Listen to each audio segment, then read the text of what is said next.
Helios is a piece of crap trying to And figure out everyone where I knows am. that Berna loves Vampire. Literally, What? Actually, Vampire the Masquerade, the video game Vampire the Masquerade is what got me into White Wolf. So Same. I remember a time when Berno, your game, when it says like what you're playing, was basically just Vampire the Masquerade for about like 2 weeks straight. Yeah, that was a couple months ago. I was just playing that because there was a mod like that I found out, and I was like, oh hey, I modded the game a bit, and I was like, it looks nice.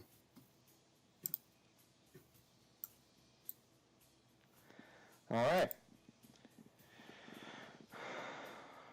Our tale starts us in the port city of Waterdeep.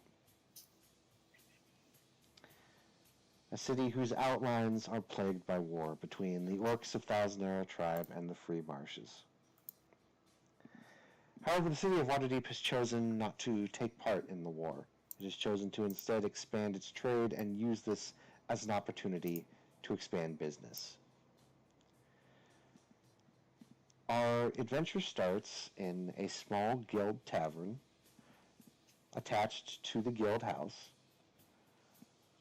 where our adventurers sit in a mildly crowded tavern, thinking about to go up and look at the job board to see what is posted.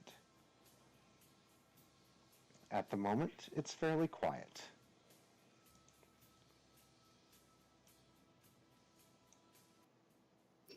So how do we do this?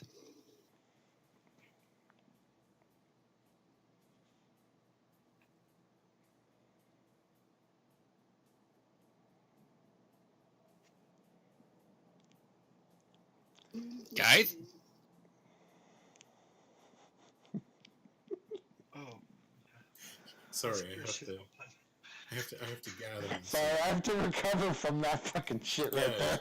Give me a second. You never know what I'm going to hit you with in my character's voice for the campaign. You can't hit me with like a gap in the tooth fucking... I'm Mike Tyson for Encyclopedia Britannica. Mike Tyson the Rogue, okay.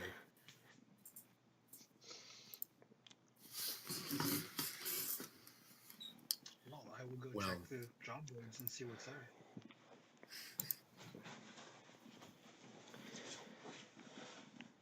The job board is actually quite crowded, which is a little bit abnormal for this time of year, since the winter is coming, and it will eventually, freeze over some of the lakes and even some of the ocean to prevent trade from coming into Waterdeep. But the board is pretty full. A majority of the board is such things as mercenary work, bodyguard work, extermination. Actually, there would be extermination in Waterdeep, but all the rats are dead, so there's only minor, pest extermination on the outskirts of the city. There is some merc work for going off and helping to aid or fight in said war or doing things. Conscript works. There is cleaning work, aid duty, guard duty.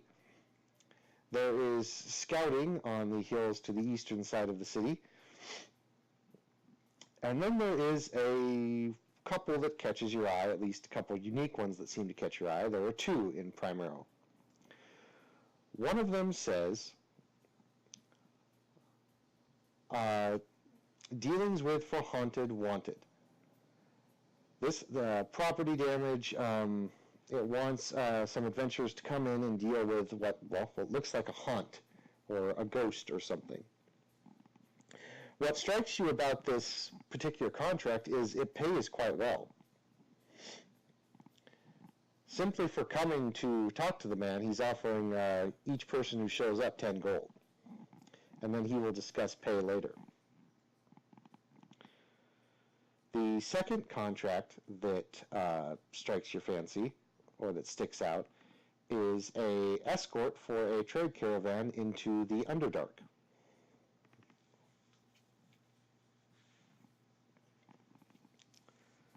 This will be a trade caravan that will go to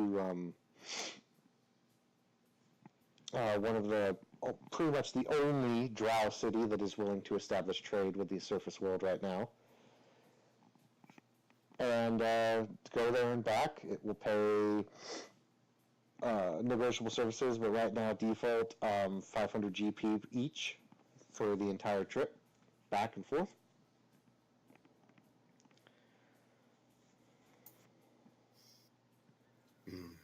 Other than that, most of the job board just consists of very small and other jobs. Those were the only two that really stood out.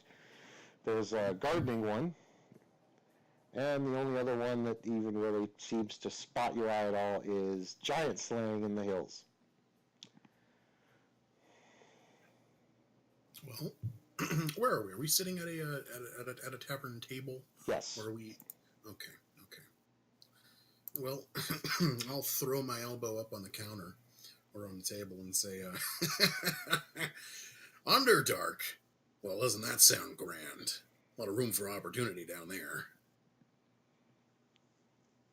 You know, most of the adventurers who are going into the Underdark never come back. Yeah. But most of these adventurers aren't us. Not sure I want to be heading down that way myself.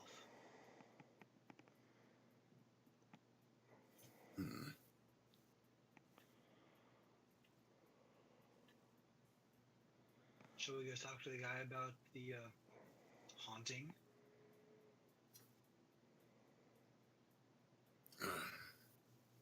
I guess. 10 gold to just show up seems fair. It's probably just some old dude and kids throwing rocks at his windows or something. Which means it will be very easy and quick, and we will get rewarded. Well, that look interesting.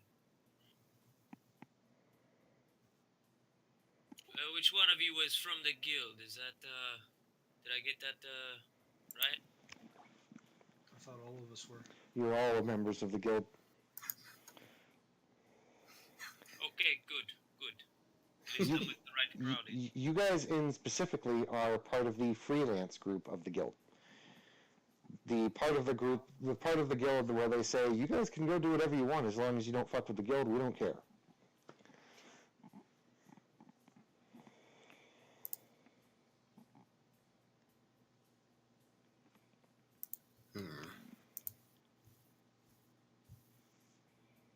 I say we, I don't know much about the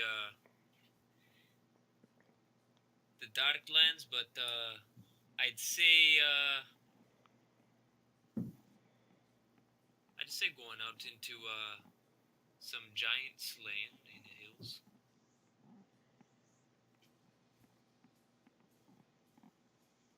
All right. So what I'm hearing is we want to go fight a ghost, kill giants, then go to the Underdark. No, I said I don't want to go to the Underdark, and I said nothing about fighting a ghost. I said showing up and getting paid to show up and see what more there is. Big difference. Hypothetically, if there was a big dangerous ghost, how do we kill it? I think we can get some holy thimbles from my family. They operate down in the trade ward.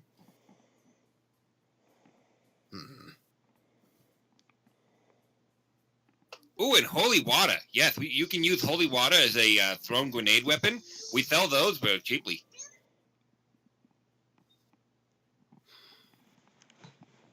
And once again, I said nothing about actually going to kill the ghost. The posting specifically says you show up and talk to the guy, and he gives you 10 gold.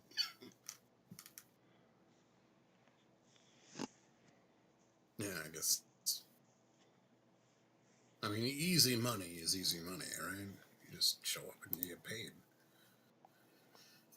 That's like the easiest money there is. All right, let's go. Let's go look at this fucking spooky ghost man. Hey.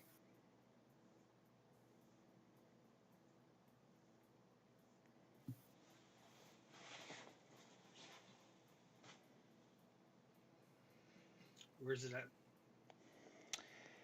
The mansion that is in said question on the flyer is located in the upper northern part of town. I will mark it on your map. Ooh, fancy. He's one of them rich types.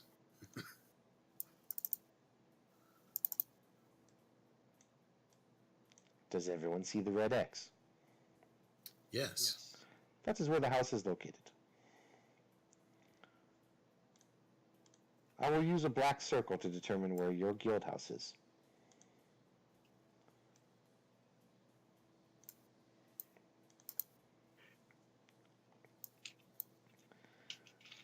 This is the upper district, kind of in the fancy, housing area. It's also the newest addition to the city of Waterdeep, which was just recently constructed after the earthquake. Hmm.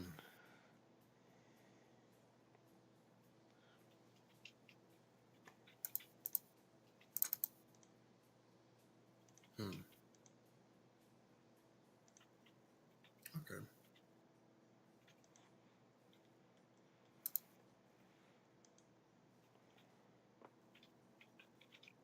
Well, come on, fellas. Let's all go. The more... Lead the way. Will do. Brandon, I will lead the way. You lead the way into the wall. Brandon, I will follow my more experienced friends as they teach me how to be an adventurer. I will head out the door, and I will... Walk into a wall. Priya, You haven't done. John, do I have that in writing? Oh no, that's the concept for the character. I'm going to follow them until this guy's had enough experiences to truly know what he's doing. All right. So You Sans, haven't done this much, have you? yeah, because Sans, the last I heard, your character was facing the board, and then you just said, "I go forth."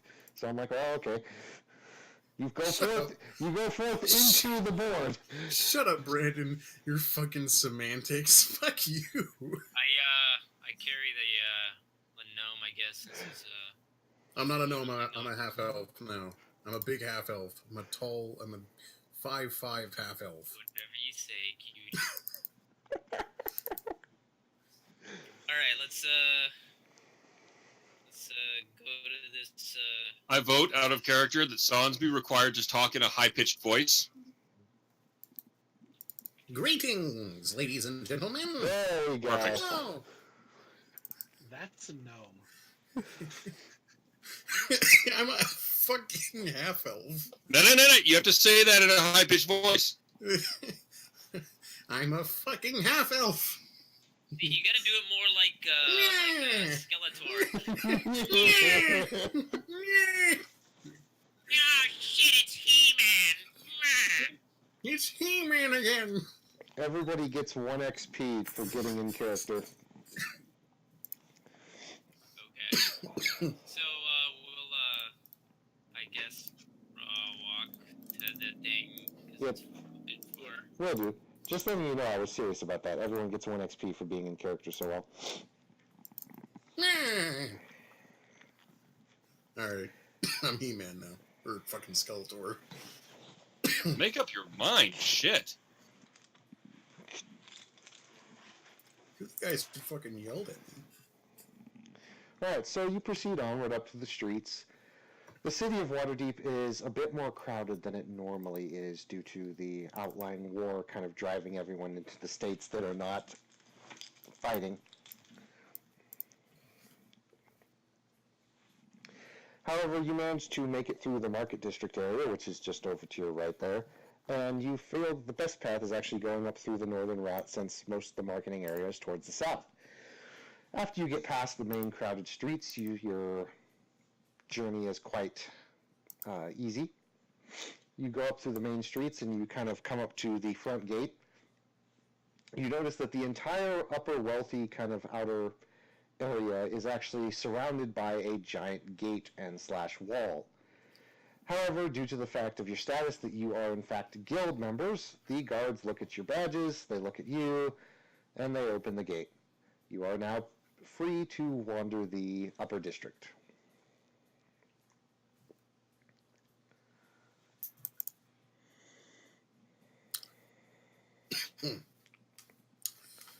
How does the upper district look? Is it fancy?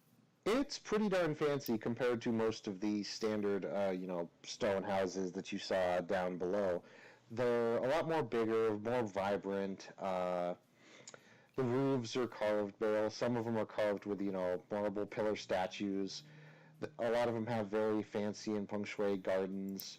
The pathways and cobblestone walkways are far more fancy. There's flowers, there's trees, think of it as going from the slums of San Francisco into the upper district of San Francisco, for anyone who's been there.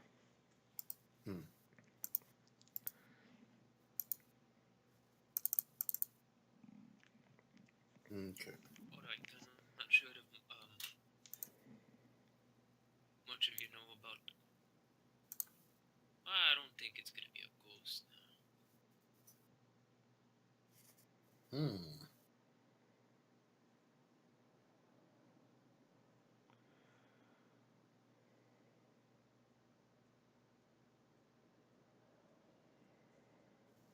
Brandon, we approach the ghost The house. house. All right, so you navigate through the upper wealthy area, and eventually you do find a rather kind of crude, at least in comparison to the other houses, looking mansion. However, it is quite nice. It's older looking. It's got the brown and kind of beige look made out of brick. However, it's just, well, while all the other houses look very well kept, like as in if any weed or vine or anything started to grow, they were immediately cut down, this house looks like it had its grooming in charge of a 5-year-old. There are vines growing everywhere. There are windows that are slowly starting to rot due to, not being changed. And, of course, the grass in the front part of the yards, it remains uncut. However, in all of its entirety, the house does look fairly nice. It is a 2-story mansion that spreads, it looks like about 8 rooms on top and bottom.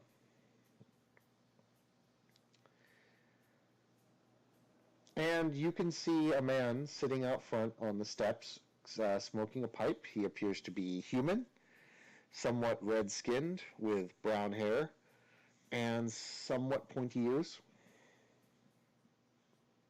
He is wearing a brown gambeson with gold outlinings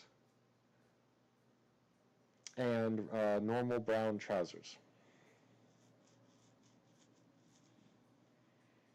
I assume the mansion is gated? The mansion is indeed gated, however, the gate is open. Ah, okay.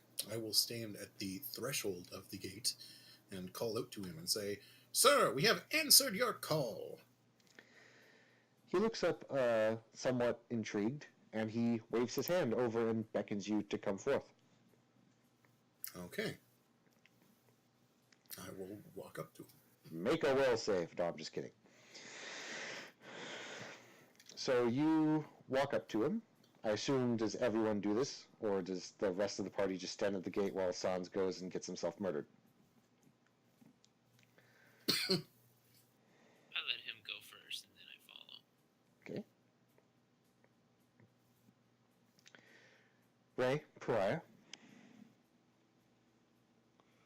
Follows the half-elf. Okay.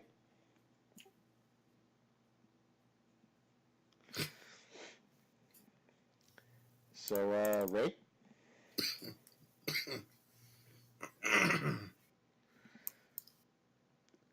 Okay. Ray's character is at a stroke. So while he is having a stroke, the other three proceed onward. You walk up to the man, and you can indeed tell he is somewhat elven, although his human features kind of outclass his elven features. He stands up at about 5'10".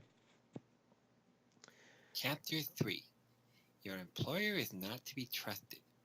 Although many employers are honest in their initial attempt to hire an adventurer, most of them do not actually know what the job will entail. Thus, even the most well-intentioned employer is probably lying to you. Negotiate fiercely and try to get as many concessions from you as you can. Are you reading a guide? Oh yes, my uncle gave it to me. It's teaching me how to be a wizard. Is your uncle a wizard? My uncle is famous. He's in the guild of the wizards. You don't say. Okay. You're pretty new at this, aren't you? What? You're new at this. Oh yeah, this is my first day. Jolly well, good time then. Well-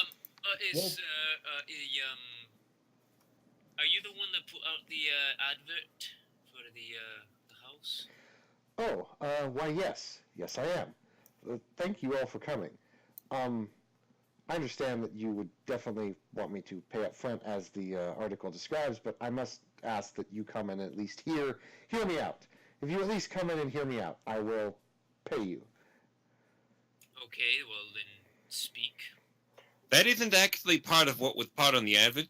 So I will follow you in if you will increase my fee by 20 gold. Roll a persuasion. You know who his character really reminds me of? Let me get the name.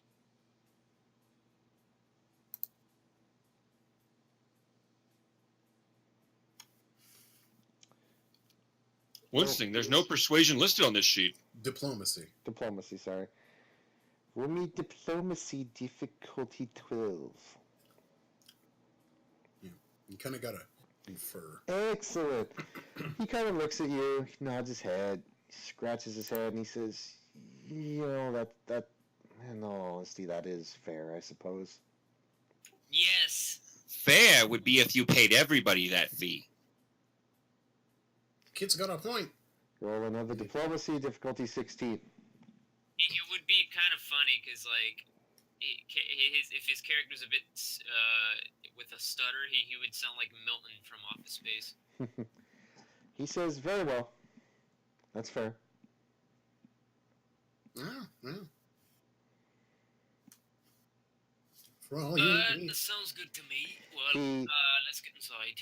He takes another whiff of his pipe and then kind of, you know, taps it on the stone wall and kind of knocks off a little bit of the excess tobacco and walks in.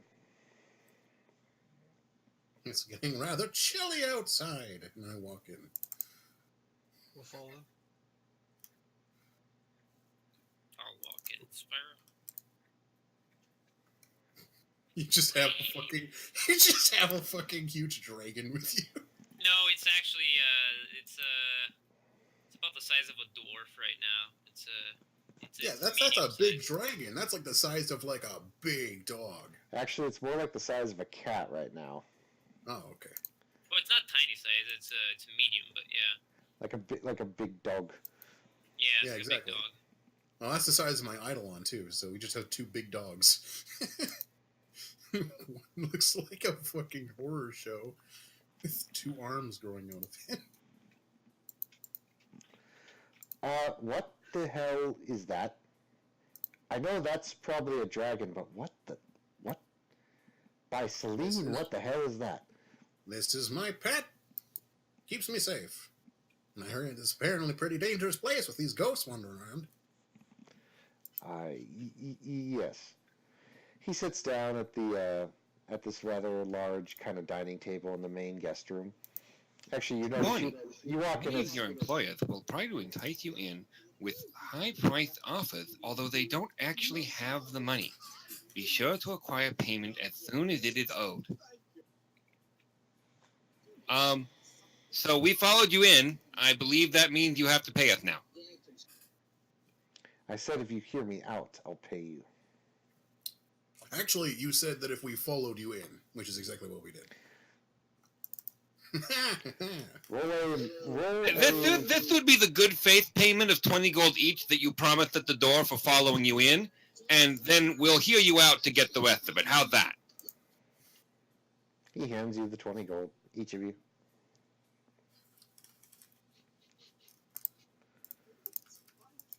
Harry begins flipping randomly through the book. By the way, would every single person roll me a, I think, search or notice? Perception? Perception, sorry. Okay, listen, spot, or search. Search is an active thing. Spot is something that people. Then go ahead and roll me a spot, unless someone wishes to actively look around. Search is to actively look. Spot is a passive. I know. Roll me spot. If someone actually wishes to look around as a declaration, roll search then. And sec.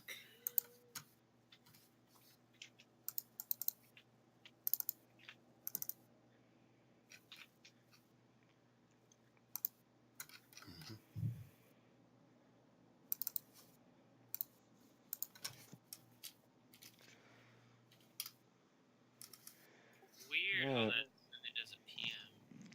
So, Harry, you are the only one who notices this.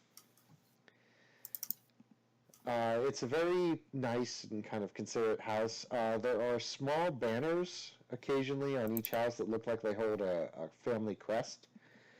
And the family crest is a red background with a yellow sun rising over another yellow line.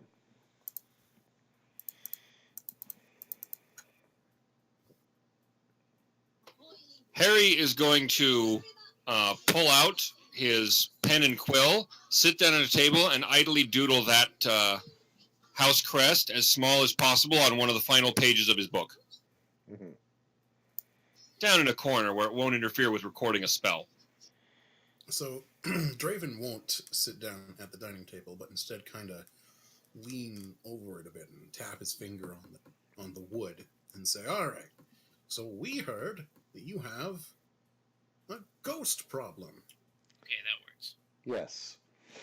I've had this problem now for at least the past few months, actually ever since the war started. It appears my grandfather dabbled in necromancy. And, apparently according to friends and family, he buried one of his tomes on this, somewhere in this, or hid it somewhere in this mansion. Unfortunately, I have yet to been able to find it, and one of the side effects of him burying this book in this mansion is that there are random spooks, shall we say, attracted to my house. So it's a magical book? Yes. Brandon, I cast Detect Magic and walk around the house. You cast Detect Magic, and when you look around, you start to see very faint traces of magic here and there. Kind of like, a little bit here, a little bit there. When you look downward, when you go into, like, the wine cellar area where, like, there's a door leading straight down to the basement, that's where you see the most concentrated amounts of magic. And even then, it's very faint. Well, if it's anywhere, it appears to be in the basement. That's where I can see it. I'm sorry. I have to interrupt. Are we accepting this job? Oh, yes, you're correct. And I turn back to the guy and I say, before I start doing things, please.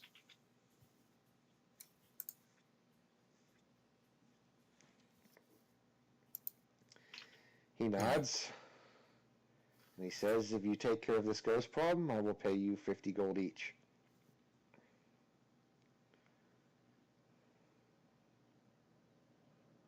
But Well, that's an interesting offer. So since we've heard you out, can we get the rest of the money now?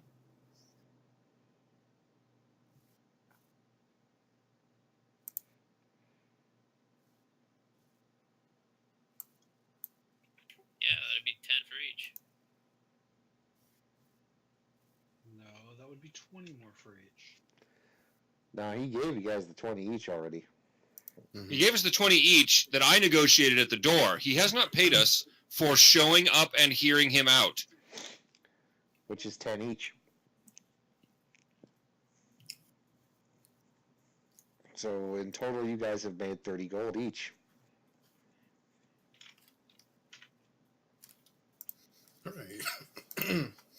Hmm. Hmm. Hmm.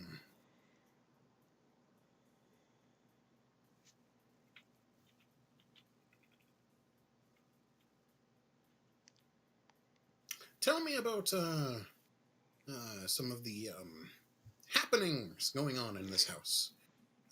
Have you been attacked or assaulted?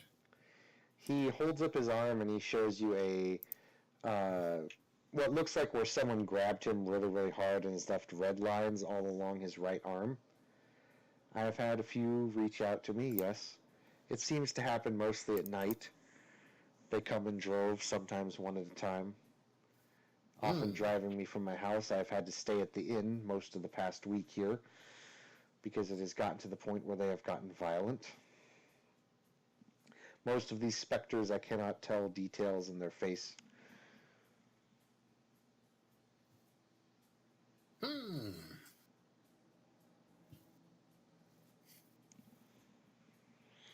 Most of these ghosts do seem to be humanoid. None of them I recognize, or none of them seem to bear my family crest or identity. Well. They do not I- talk or say anything to me either. And with the Mages Guild currently tied up in war dealings, I have nowhere else to really turn.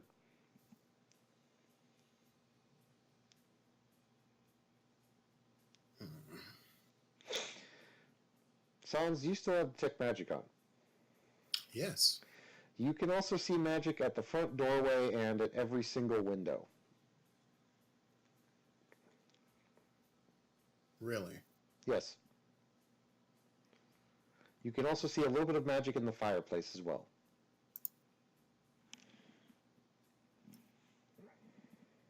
Are you a magic user? Me? No. My grandfather was apparently quite crazed in the realm of magic, but me, no. I'm just a simple merchant.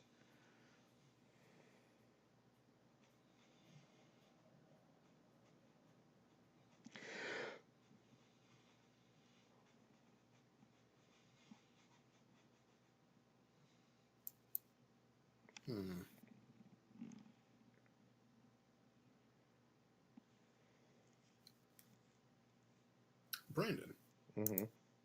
does detect magic only lets me see that there is magic? It doesn't let me see what kind of magic? That's correct. Okay. That would be identify magic. Well, I don't know if that's a spell, but I don't know if spellcraft allows him to.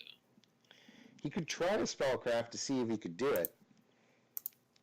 Granted, normally you just cast identify magic, but he could try a spellcraft. I would like to try a spellcraft. DC 21. Okay. Yeah, no. Nope. Oh. You determine, Sans, that it's magic. Also, Pariah left. Huh? Pariah's gone. I don't know why.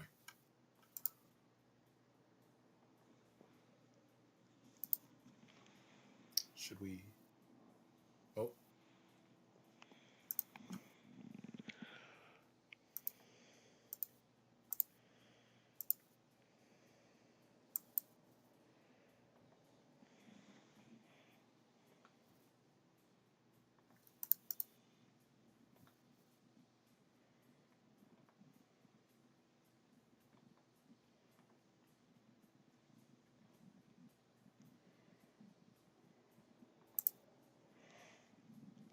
Is everyone still here? I'm here. What happened? I don't know. People started dying, I guess. You guys are currently standing there looking at the man. He's currently pouring himself a glass of wine and simply enjoying himself, as you're all standing around doing your things, I suppose. Yes, indeedy. Here. Say what, Krim? I could barely hear you. Yes, I am here, sir. Wait, so Brandon, you're telling me that magic is literally everywhere in this house, but like faintly? You can see the magic flowing now fairly, actually brightly, in the doorways, the windowways, the fireplace, and down in the basement. Interesting. Gentlemen, I would like to meet with you outside for a small conversation. Excellent. That sounds- I will follow outside. Okay, Brandon and I will walk outside with them. Okay, And I will hold look to on. the man and I will Hold look to the on. man and I will say, okay. The moment your foot hits the threshold of the door. Sans, would you roll me a will save, please? Okay.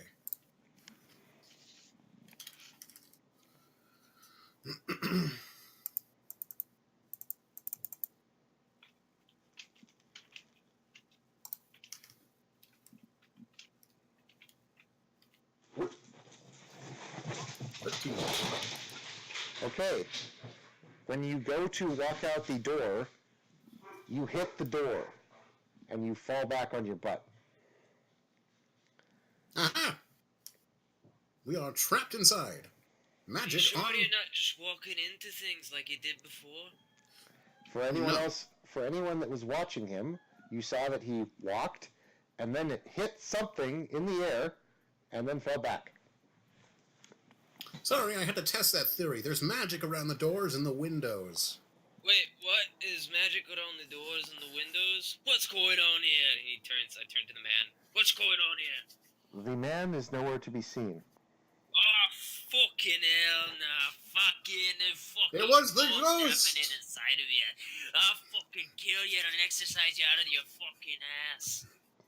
I'm sorry, Well- I got a bit carried away there.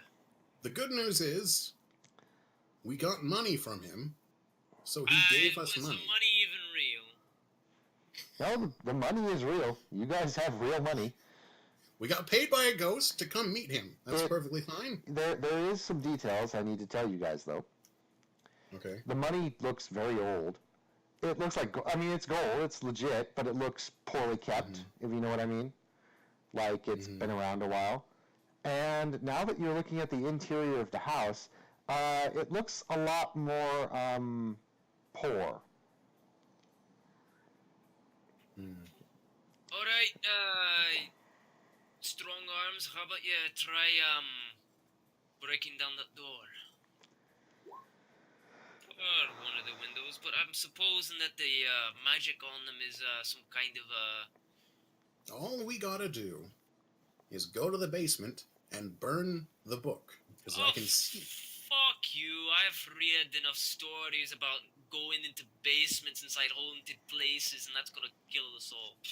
Well, that's where the magic's coming from. It's coming up through the basement and going onto the goddamn doors. Well, that's where the magic is coming from. It's going through the basement and coming through the doors.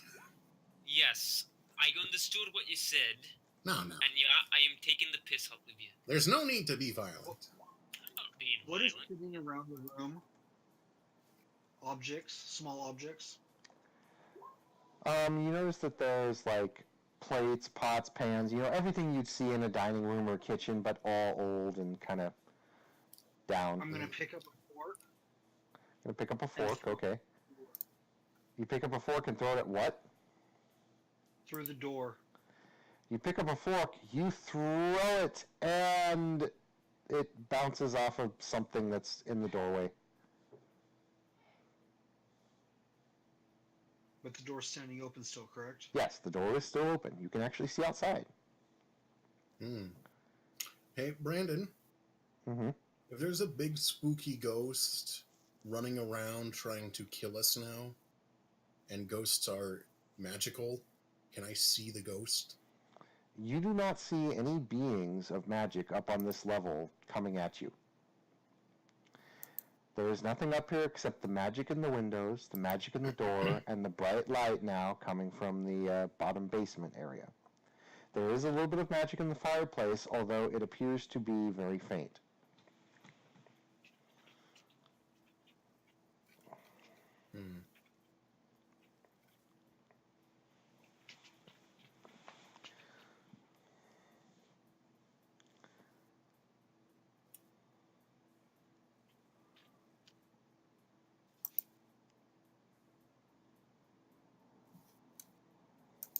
Okay.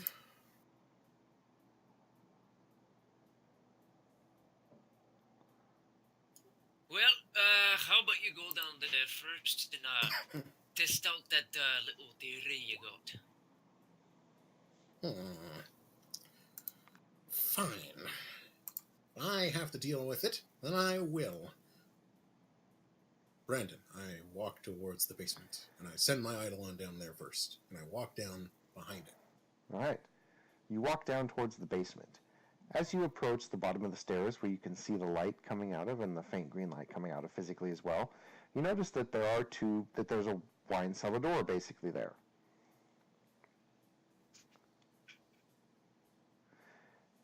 And it's a door. It's a wooden door, fairly old looking, but it Not looks magical? like nothing magical in the door, but definitely magical stuff coming from behind the door.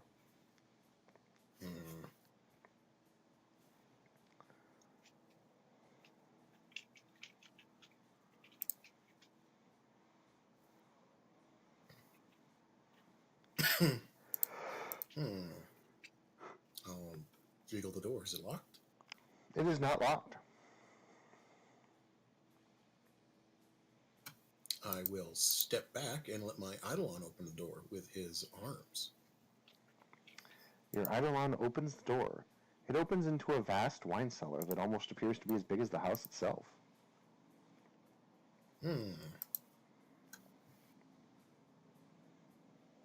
Is there any sign of torches or illumination? There is nothing lit or illuminated at all. There is a small green light coming from way down on the right side of the hallway. Basically, the basement of the house splits into two paths, going to the left, going to the right, besides the main room. Going to the right is where the green light illumination is from. Going to the left, it's pitch black. The only light that's coming actually into that room at all from you is from behind you, from the daylight that is coming through the windows of the main floor. Okay. I will walk back up and I will go talk to my group and party to see what they want to do.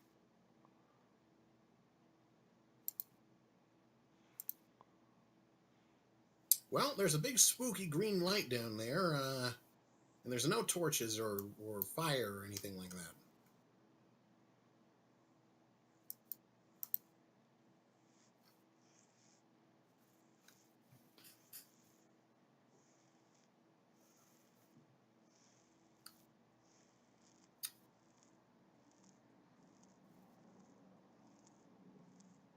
What's everyone doing? Waiting on my declaration there, Brandon.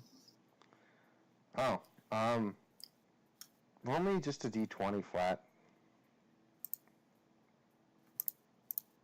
I didn't actually realize that was a declaration. I thought that was just a statement.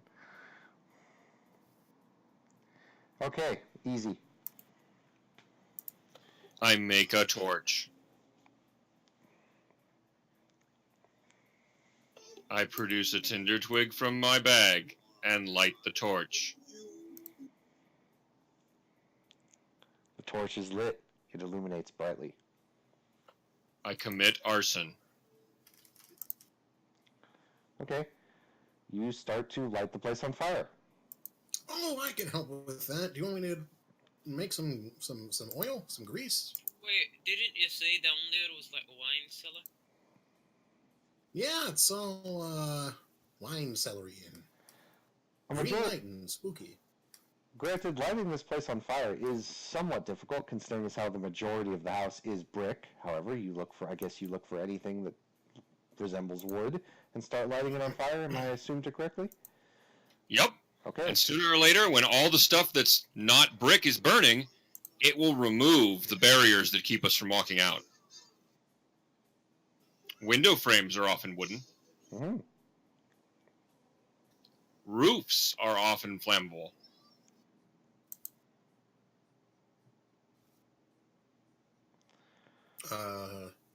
Yep. I will lay down on the floor so I don't keep inhaling smoke. All right.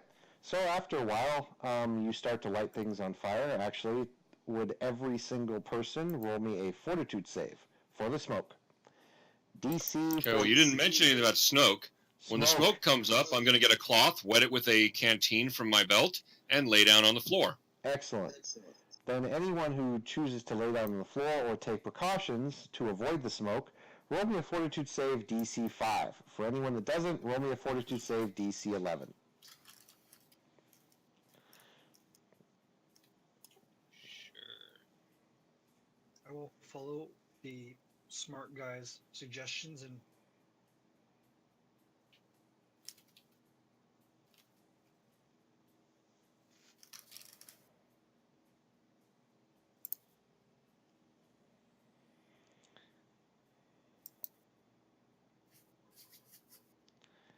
Wow, nice.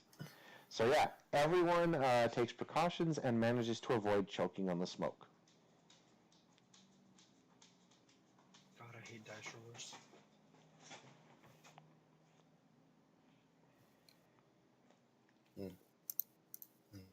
Okay.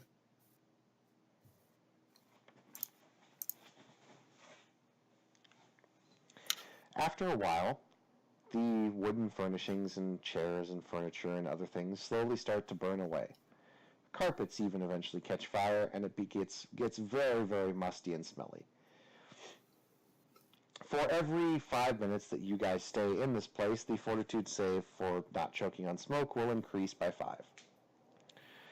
However, it seems like it's only going to take a mere 5-10 minutes for that to happen anyway. So would everyone go ahead and roll me one more fortitude check for those who are taking proper precautions. This fortitude check will be DC 10. Is the smoke not going out the windows either? It's taking a while, yeah.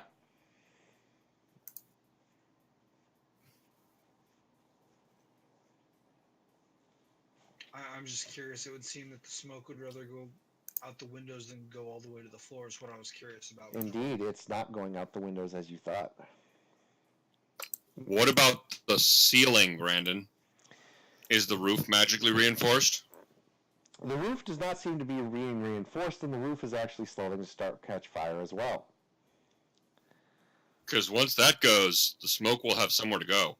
Yep, it will. Brandon, I'm going to move to the staircase leading down to the wine cellar so that I can be near a load-bearing doorway so that the ceiling doesn't fall on me. Okay.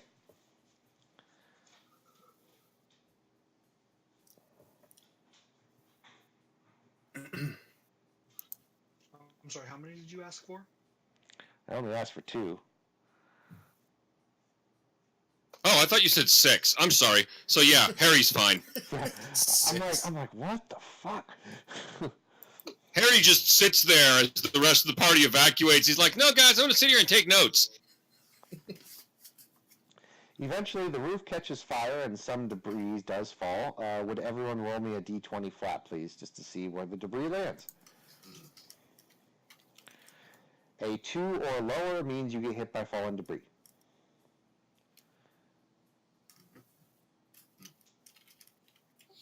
Uh-oh.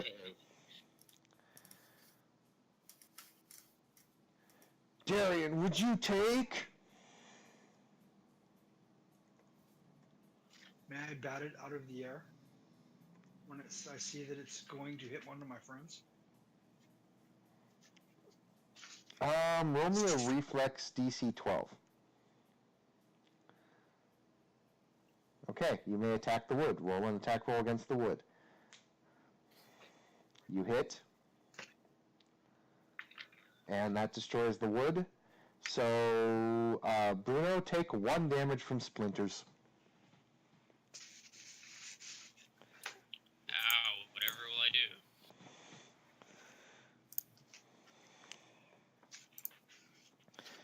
do? As Jakartan just tells that falling pillar to go fuck itself.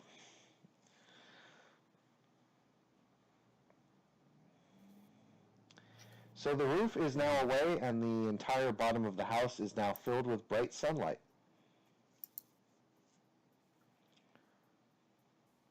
Great! Somebody get some rope so we can get the fuck out of here. I have them right here.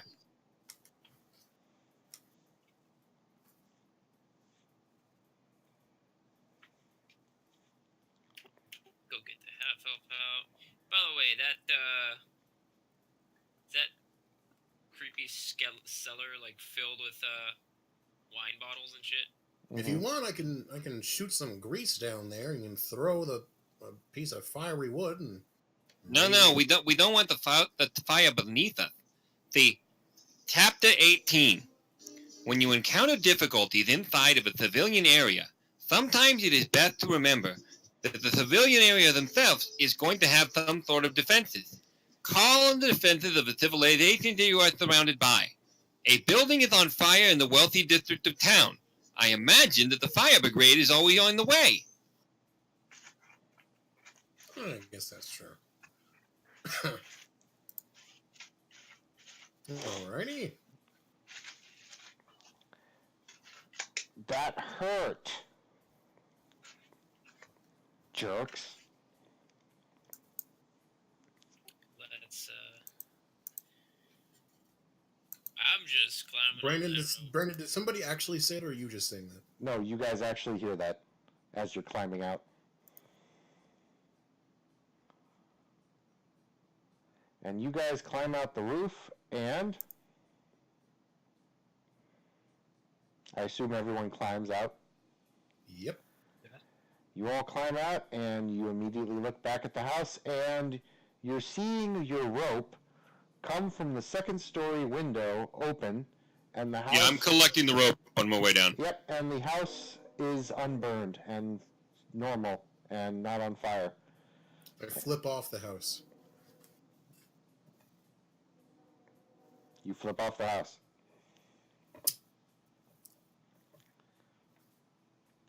And you are now standing in the uncut grass looking up at the mansion as it was when you first walked in.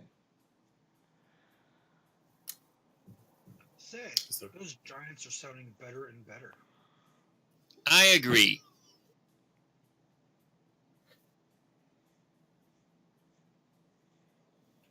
I did not grow up to be a priest, and therefore I am not doing priestly-like things. I don't like ghosts. Should we inform the church? That might be a good choice. Alrighty. Brandon, we go find the church. Okay. I take it you're leading, Sans? Yep. Would you roll me a willpower save when you get to the front gate? Seriously? Yes. How many things do we need to climb? 13. Okay. You hit another solid invisible wall and land on your butt. I have detect magic on. I know. You're not seeing anything. Okay, I tried going through the front gate. Same thing. Roll me a willpower save. I will pick up a rock and throw it through the gate. The rock Hey, bounces. Brandon, is there a penalty for failing this effect? No. I take 20. Okay. I'll go ahead and declare everyone's actions that happened in order, and then I'll take my dog outside because my dog will not shut up. Hey, I know where you're going. You're going to go pee. Stop it. Come here. I'll take you out in a second, you little fuck. All right. Stay here. Okay, so first off, Bruno tries to walk through the gate as well, and hits an invisible wall and lands on his butt. The rock thrown hits an invisible wall and lands on the ground. When Pariah takes 20, stop, hey! When Pariah takes 20, he goes up, examines it, looks at it, does his little thing, and you hear a little bit of a chuckle. And it says, no, I'm just kidding, you guys can go. And you're able to walk through the gate. And on that bombshell, I need to go take my dog outside real quick. Be right back. Okay. So it's not a malicious ghost, it's a bored ghost. That was an illusion spell, wasn't it? No, because the rock wouldn't have been affected by the illusion. There are rock would've actually just- some illusions that can be manifested physically. And then interacting with them, it's kind of weird.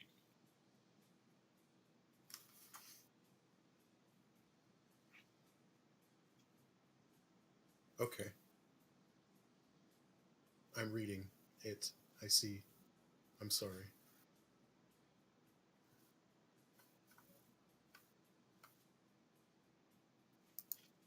I'm gonna use the bathroom and get some soda and do some things. Then just assume that my guy will follow you guys. Yeah.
Testing.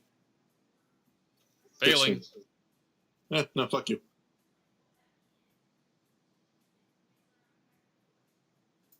Hello, Tyler. You didn't miss much.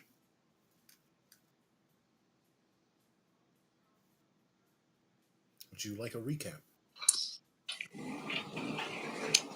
Maybe in a bit. Just on my lunch break. Hmm.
I'm back. Hello.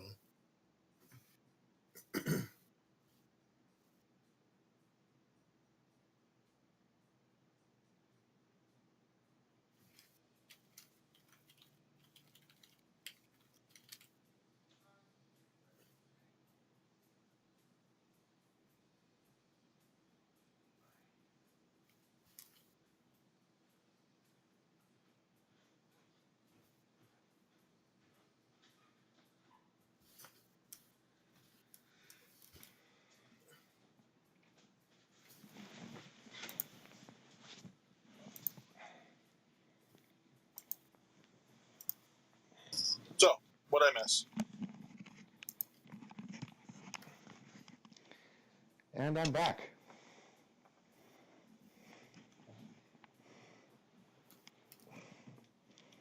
What's up, everybody?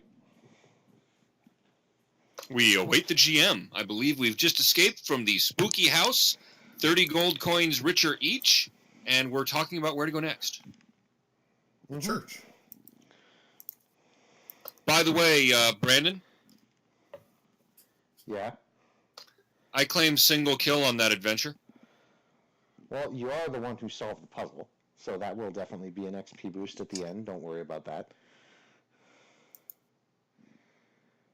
There were at least 3 different ways to solve that puzzle, and you solved one of them. Congratulations, John.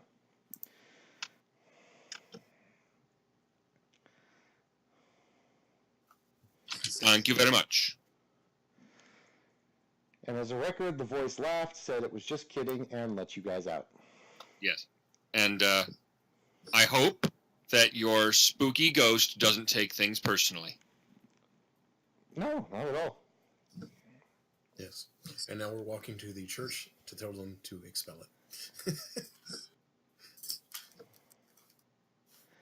All right, so there are several churches in this area. Is there a specific deity you were looking for? Preferably extremely lawful and extremely good. Okay. There is a church of Bahamut just south of there. Sure. All right. You proceed downward. I'll wait across the street and have something to eat from my ration kit while Sans goes in to do it. Okay. Sans, you go into the Church of Bahamut, and you see that there is a nice stone church kind of down south of where you were, outside of the rich, wealthy areas. As I walk in, I look for the nearest holy-looking guy. Well, you notice 2 giant statues of a platinum dragon in the front of the altar. And the first looking kind of priest guy you find is next to you, wearing a white robe with a black dragon's head on the front of it. He says, "Ah, my son, welcome. What can the Church of Bahamut do for you today?" I just wanted to bring to your guys' concern that, and I give him the address of the building. That building appears to be haunted by a ghost. We're part of the guild. We went to go check it out, and a ghost attempted to trap us inside, and seemed like he had intentions to harm us. So I just thought that I would bring this attention to a church, since it's not our field of expertise. I see. You've done well in coming here. Yes, if there is evil in that house, we will definitely investigate and expel. I will tell Alrighty. the Inquisition the closest that I can. Thank Awesome. you. All right. No problem. And I leave. Okay, you leave. You hit an invisible wall. I'm kidding. I don't. I walk through the door.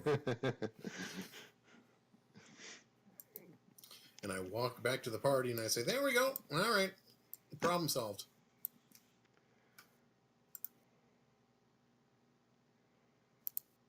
And I wipe my hands like I'm wiping off dust and I say, "So, hill giants."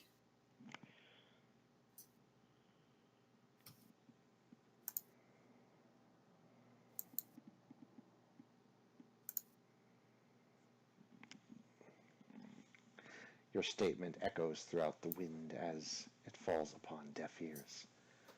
Are we ready for Heel Giant yet?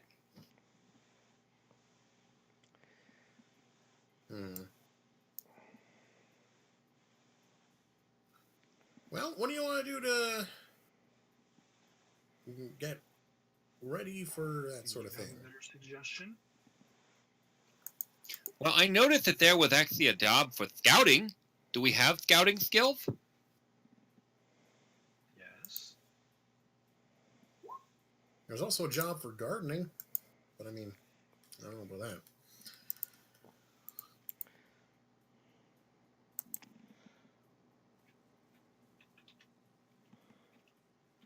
Does anyone else have gardening skills? I don't think so. But I definitely do have scouting skills, yes. Hmm.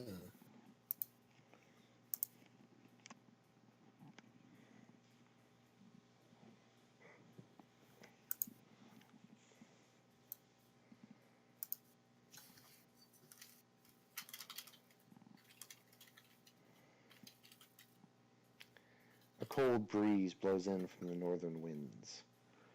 The temperature of the city tends to drop about 10 degrees when this happens, going from a steady 70 to about a 60 now.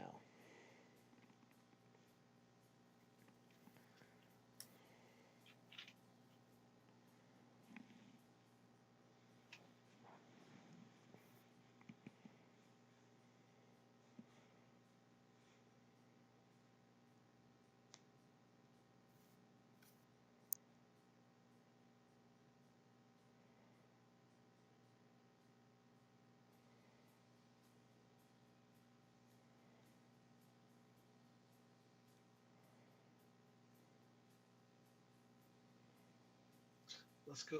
I will go back to the job board and see what exactly was there about the scouting mission. The scouting mission is actually somewhat of a militant little expedition.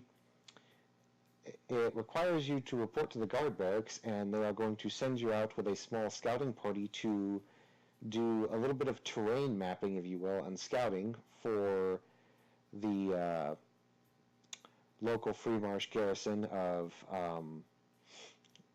Crescent Hill. And when you're done, they will pay you, of course. Basically, you're kind of strategizing, mapping, scouting, just terrain and whatnot in case there is conflict in that city. Basically surrounding the territory, giving off maybe tips and advice about how to defend it properly. Mostly just aiding and a little bit of security work while the whole scouting is going on. Those are the main details of the job.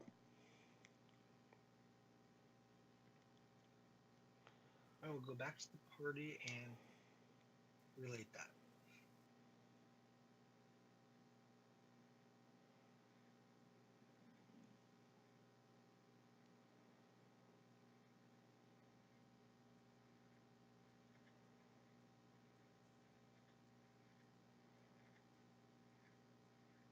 What do you guys think?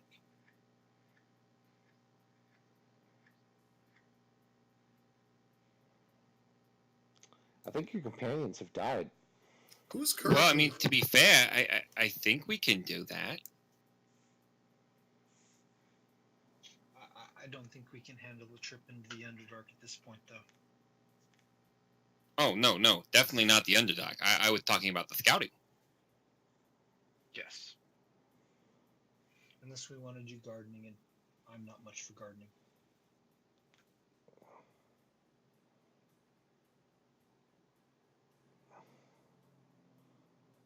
You were drawing that symbol. I take it you know how to draw? Oh, only a little bit.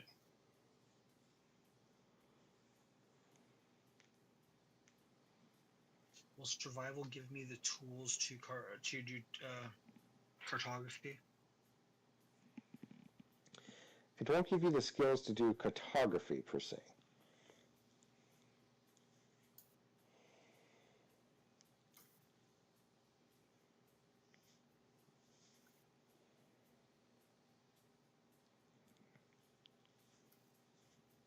But if we,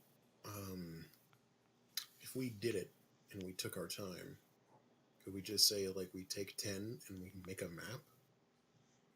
If you are all working together and combining your skills and saying you take 10 on making a map of, per se, the area you guys, I assume this is when you guys go out and scout. Mm-hmm. If you choose to do so, yes, you could do that. But every single person would have to declare they are taking 10. They would have to sit down around a campsite or whatever and all work together and aid in the process. And then you guys would be able to make a map in a much longer time period, but it would succeed. That would be a craft skill. It would be. Who looks like they're the most intelligent person here? If you do the craft skill, it will be a lot quicker. Who looks like they are the most intelligent person here?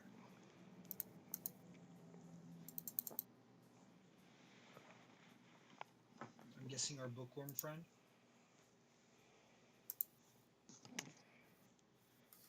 I will take that as a yes.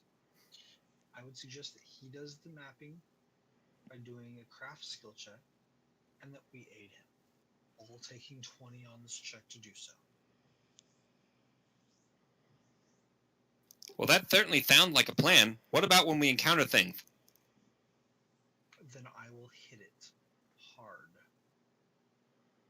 I like this plan. Well, I assume you guys accept the quest then, because you guys are still standing there and haven't even gone to the guards post yet. We are debating taking the quest and knowing the voice from the skies. Excellent. Is Burno here? A giant fist smashes your character, dealing 100 damage, and then heals you 100 back.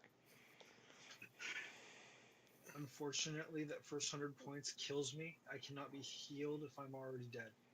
You can be res, though, so suck it.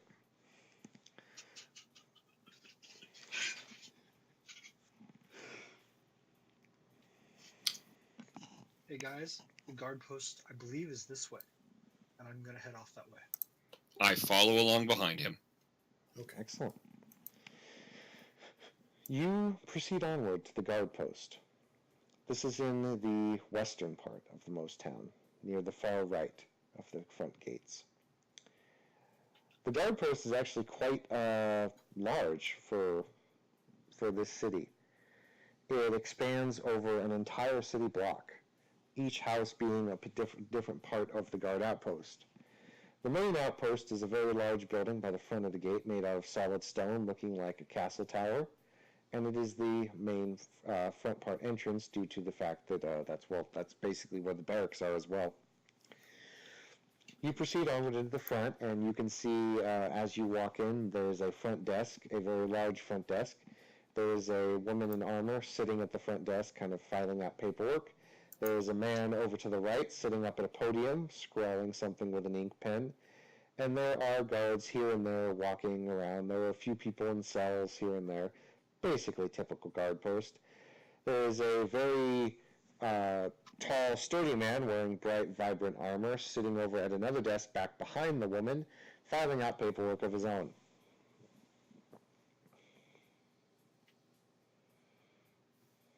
Okay. I am I back. will go up. I will go up and I will say, we are here to talk about the scouting quest job.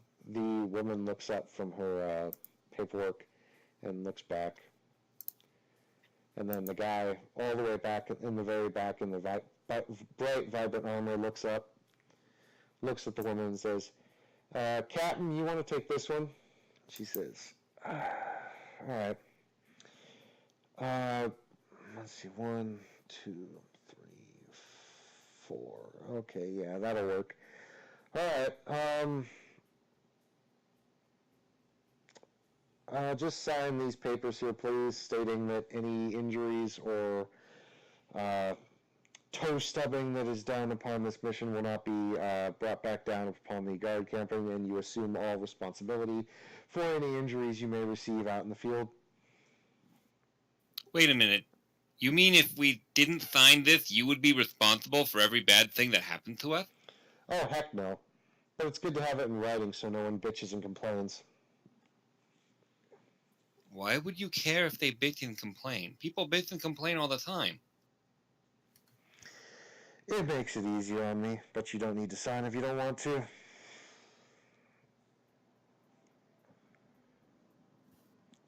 When you throw a waiver in someone's face, they tend to shut up.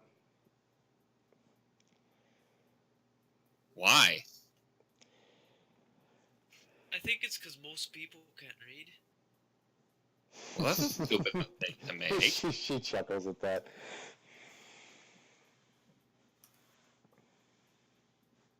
Is there a problem with people who cannot read? Well, hang on. I think we're missing the point here. You're telling how many people have you sent out that you've had to bring up waivers for them to start signing? Just 5. And did they not succeed in making a map? Well, the last scouting party that we sent out was ambushed by a small group of gnolls. 3 of them died, along with several of our guards. It was a rather large party. However, the party of gnolls was eventually defeated and killed. So we've taken a little bit more precaution since then and upped the guard in our scouting parties. Well, I wouldn't exactly describe that as stubbing your toe. But, all right. And how much does the job pay? She looks through some paperwork. Well, if you do a good job,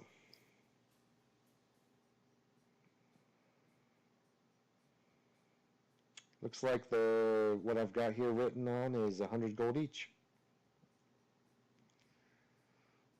Plus supplies. Oh, of course, the supplies come in. You do not need to pay for the supplies. We provide those.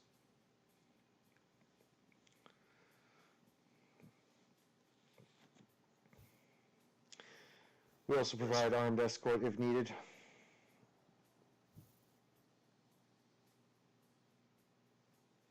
I like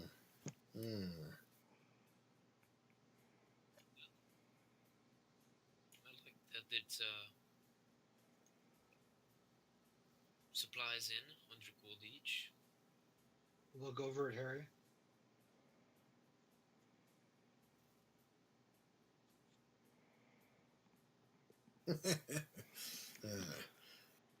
Harry appears to have had a stroke. You notice he's sitting in a chair eating popcorn for some reason. I am not. Harry is listening patiently to all of this, waiting for people to make up their minds. So they're looking at you and they just Is there a say, "Harry." chance? And I'm like, yes? What am I forgetting to ask? Draven will kind of lean against the wall and cross his arms and say, "See, that's fine and all. Is there a chance that you could up the gold pay a little bit? I mean, we are apparently going to be..." Negotiations. Okay, he starts flipping through his book. Sans roll diplomacy. I mean, there is a danger fee after all. Well, perhaps I should ask the question first. If what's the ruling on here on the scouting mission? If we happen to come across things that we find along the way, or stuff that we get off the corpses of things that try to kill us. I could care less what you scavenge, in all honesty. Ah, good. Oh, here we are. Okay. In the event that you are being sent in, multiple people have failed. Sir or madam or otherworldly being, do you, with the fee, the forces that have been opposing your action thus far terminated, and if we can find the thing that has been causing you to lose previous adventuring parties and deal with it, will you then compensate us above and beyond the existing job?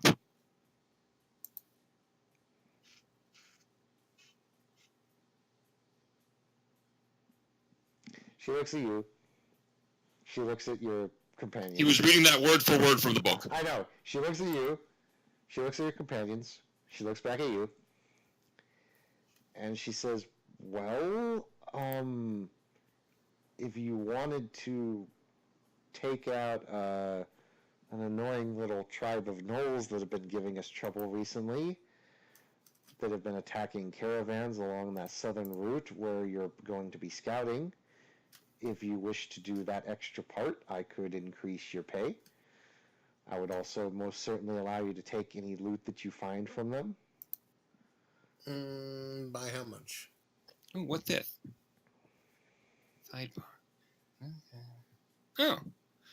When it has become obvious that your negotiating skills have been improving the role of your fellow adventurers, it is not unlikely nor rude to ask for a cut of the spoils that you have gotten for them as a result of your efforts.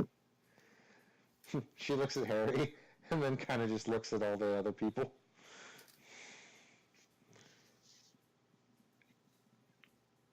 How much would you be paying us for the gnolls? Would it be per head, per fur? Per head sounds good. I could take heads, although that'd be kind of messy. I'd probably ask you to leave them out back if you brought them. Fingers. Ears. And Ears, seem to be heads, teeth, as long as they can be you seem to be confirmed dodging the gnolls. question. How much are you paying us to kill the gnolls? Per head. She shrugs and kind of scratches her head and she says, well,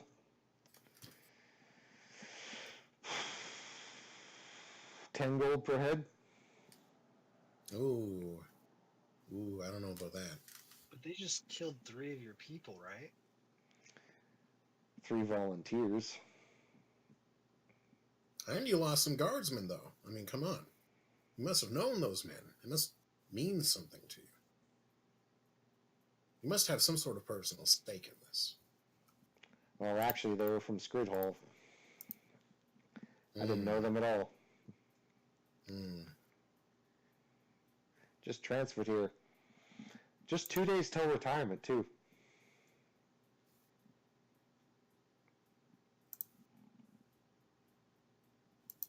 So any gnoll heads we bring from here on out, we will get 10 gold apiece.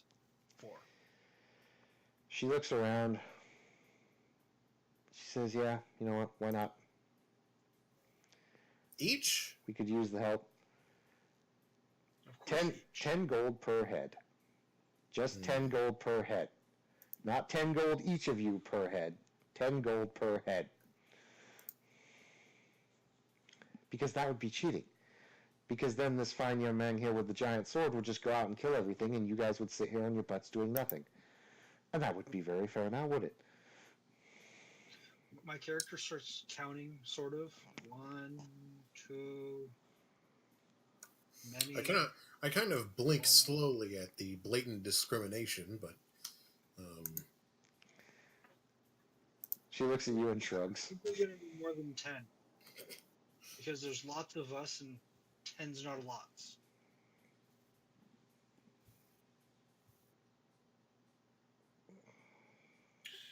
Well, so we do the scouting, get the 100 gold paid, we get the supplies for us, we get any of the loot that we can scavenge, and 10 gold per head of gnolls that we kill.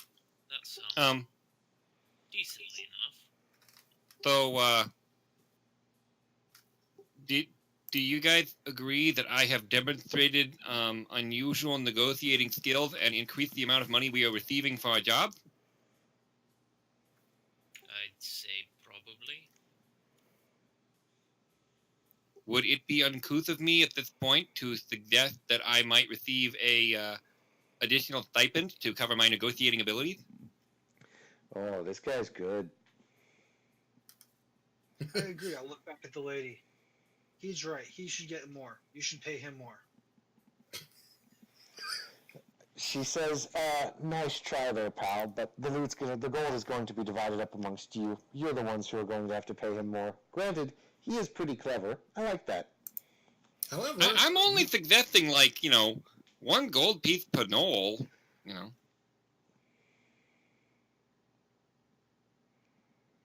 That's right. 11 gold per gnoll sounds fair. She says, I'm paying you 10 gold per head. You can give him any amount of gold you wish.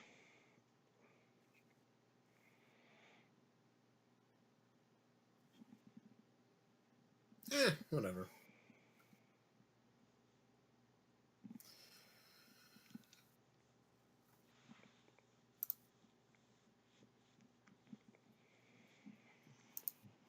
It doesn't bother me. We all get paid in some way. Right, so I assume you're going to be taking the scouting expedition then? Yes, but we don't really care about signing your contract. It won't really affect us. That's fine. If you wish to go alone, you may go whenever you please. If you wish to actually go with the scouting party, it will be tomorrow at 5 in the morning. No, that's fair. All right. Whatever you so decide. Oh, and, well, if you take the western road, you should be fine. But if you take the eastern route and go around, do be careful. There have been bandit sightings along that route. Bandits, you say?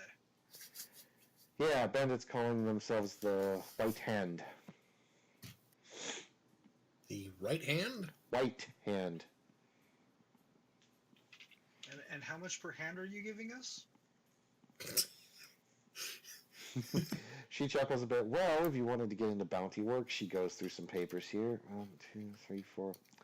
She hands you a few flyers. They got a few faces on, none very distinguished, just look like average humans. But the bounties for each hand, if you will, of the hands, is 50 gold per. I hand them to Harry. What do these say? That sounds Harry good. will read the bounties and say, if we kill these 3 men, then we get 50 gold each head. Each Alright. hand. So, where can we go to pick up the supplies and the horses and such? For the scouting expedition, if you wish to actually pick up supplies, you may find so in the stable for animals or horses or things you wish to ride. However, we only provide markings, eyeglass, which most all of you should have, and some basic spare horses to at least just ride out. Alright. We also provide a little bit of rations, a couple days worth, just in case. And like I said, if you do not wish to follow an armed escort, you may start 5 in the morning tomorrow. If you wish to leave right now, upon your own time, upon your own whatever, you may go now. I do not really care. I don't mean to sound cruel, but this is your business. Actually, it's your business, because you need somebody to get it done. But Well, personally, I don't need to get it done at all. This was just simply requested of me. It's not my business at all. It's the city's business.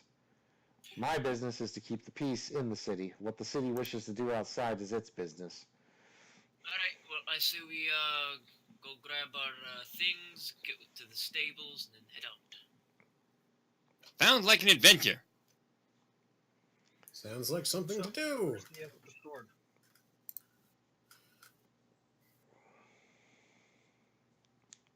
Don't mind me. I'll just ride Mikhail. So where's your armory? You wish us to provide weapons? You said you'd supply provisions. I don't see how an extra sword would be out of the question. What if mine breaks? She is like staring knives at you right now. I am not intimidated by the little girl. If you ever get into combat with her, you will be. She points to the right, and she says, the armory is that way. We have some scrap swords in there. They're nothing high quality, but they're at least something. And then she looks up and raises an eyebrow at you, and she says, yes, if you're going to sell them when you get back, you're not going to get much. Deal with it. How old are you again?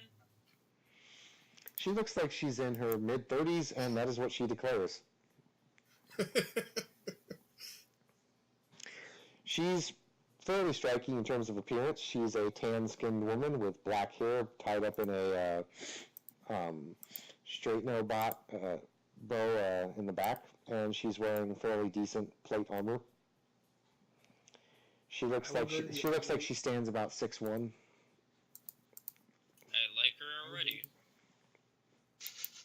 I will go to the armory and get the other huge great sword and take it with me. I'll go and I don't know if we grab some supplies here or not, but then I'll head The off. supplies that they provide you are basic ration supplies, just basically what you guys have in the adventuring kits already, except they give you a little more. They provide bare basic horses, and the weapons that they provide are like shit, but they're still weapons. They're providing horses. Yes, we will take horses.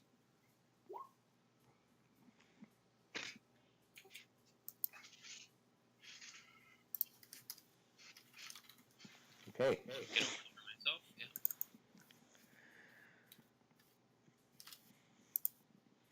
It is now dropped to 50 degrees. I'll get a cold weather outfit.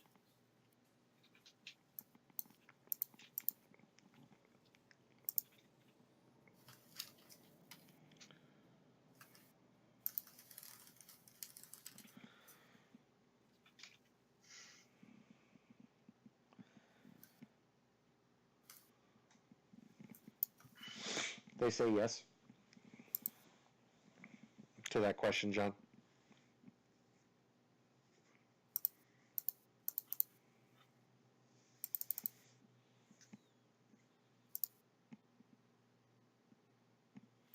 They will provide 5.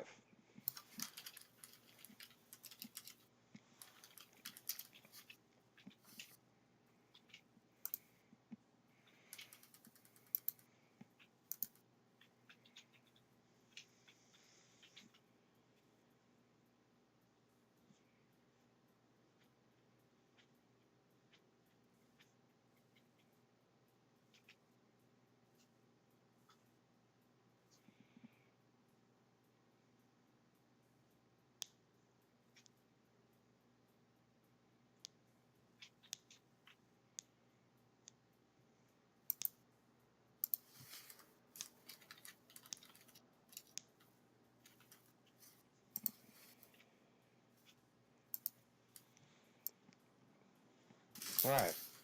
I assume you all head out then? Or do you wait until 5 the next morning?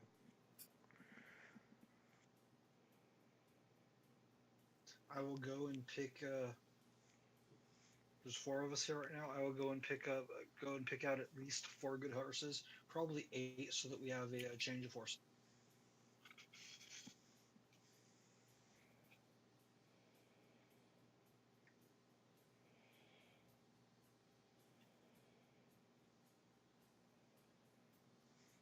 All right. So you ride out, I assume? And they've also given you a map of certain areas to look for, of like basically areas that they want you to like scout and mark and write details and basically just give a full-on, the best description as you can of each area and whatnot.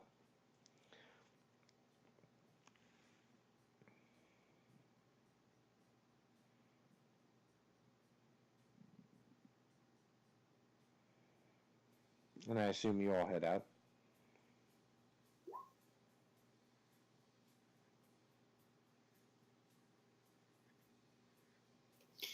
Harry will end his shopping spree picking up winter clothing. Okay. That's good, because when you guys actually ride out to the western part outside of the town, it has dropped down to 40 degrees. As I said, So let's see here.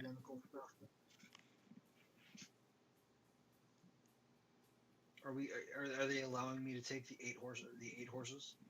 No, just 4. Oh.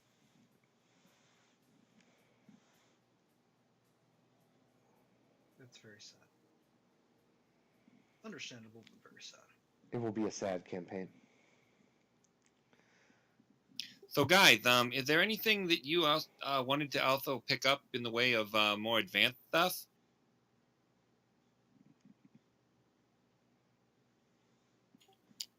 Glad to have some alchemist fire and acid.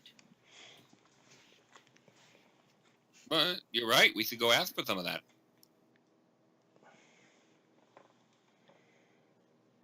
Will they give us alchemist fire and acid? No. Okay, well, we might have to drop by my family stuff down in the trade board if you want that.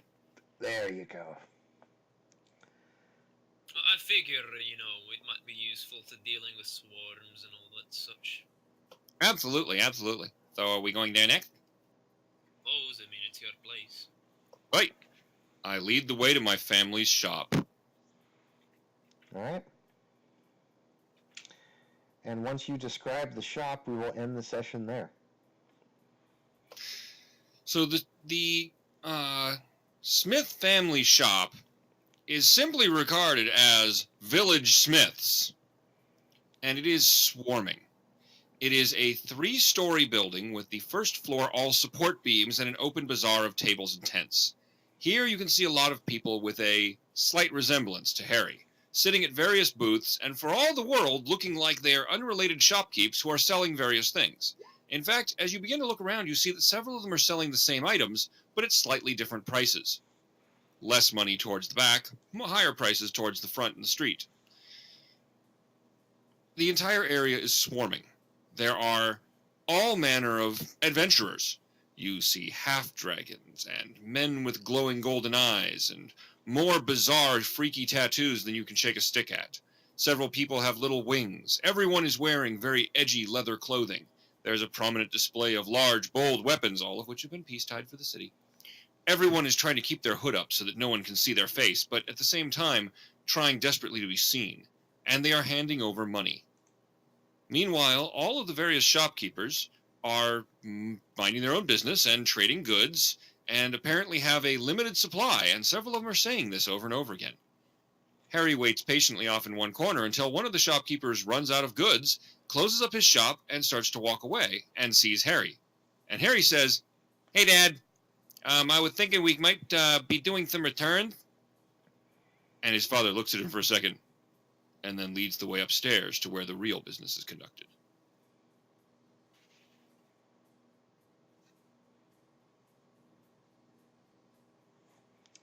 And on that bombshell, we end the session.